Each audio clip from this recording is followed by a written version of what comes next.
Welcome. I'm Sean Pender, National AOH President, and I'm coming to you today from Middleton, County Cork, on day 3 of our AOH history tour.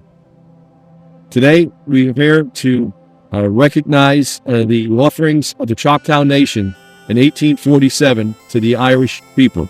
In 1847, the darkest days of the Great Hunger, millions of Irish were being displaced and dying, and humanitarian relief came from throughout the world. But a special group of people also contributed to that, and that was the Choctaw Nation, who themselves were going through a terrible time in their history. They sent funds over to help feed a starving Irish people, and several years ago, the Irish government and others constructed a beautiful monument to recognize that. And this monument was dedicated several years ago. Representatives from both the Irish government and the Choctaw Nation were here.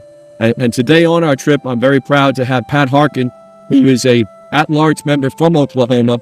And Pat was recently at the reciprocal monument of this from the Choctaw Nation to the Irish people. And Pat, if you'd like to say a little words about that. Well, it just always amazes me as a resident of Oklahoma that a people that were so put down and persecuted would still come up with funds to send to a starving Ireland. And Sean's right. I recently attended it's a similar memorial in Oklahoma at the Choctaw capital of Choctaw, very small town in eastern Oklahoma, to celebrate the Irish people. And it's called the Eternal Heart.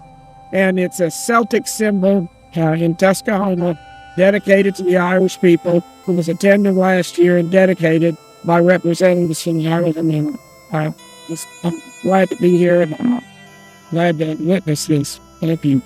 Thank you, Patrick. And this memorial is called Kindred Spirits, to talk about the link of the Choctaw Nation to the Irish people. And with that, I'm going to turn it over to our AOH historian, Dan Taylor. Hey, thank you, Brother Pender. We just came from the Cove Visitor Center, and some of you may have seen as we entered the front door of the center there, on the right, there was a little plaque commemorating the USS Jamestown, which was a U.S. naval vessel that came to Ireland in 1847 to deliver much-needed relief. And as Americans today, we're very familiar with this tradition of American generosity. When there's a tragedy or some need around the world, Americans typically step up. But back in 1847, this was something new. And in fact, when the Great Hunger was ravaging the people of Ireland in 1847, the worst year, Black 47 as it's called, there was a movement in the United States, starting in Boston, to collect food relief and send it to Ireland. The question was how to get it here. And the idea they seized upon was to take a U.S. naval vessel and fill it with these foodstuffs and bring it over here. Well, this was a new concept. And there's actually 2 days of debate in the U.S. Congress as to whether this was legal, proper, or constitutional.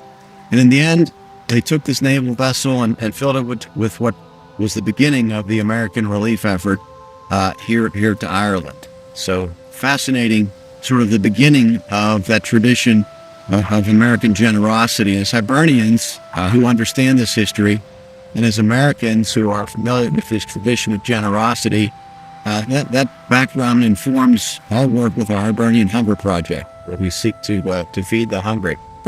Now, by contrast, we also know that at the height of the Great Hunger, Queen Victoria, who counted the victims of the situation among her subjects, donated £1,000 from her personal funds.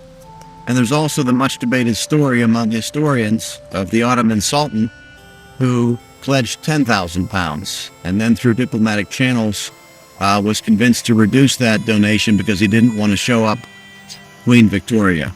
But be that as it may, as we sit here and reflect upon the Great Hunger and the millions who left these shores and went from the port of Cove to North America and other places, I'll leave us with this thought, something to think about.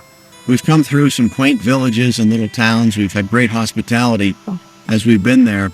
But imagine, if you will, in the middle of the 19th century, being an Irish person from one of those locales, having never possibly been within a few miles from your home, coming here to Cove and getting on a ship and crossing the Atlantic. And we know, remarkably, in one generation, the Irish went from being the most rural people in Europe to being the most urban people in America. So think about that transition and that adjustment. It'll give us something to reflect upon as we go on to our next stop.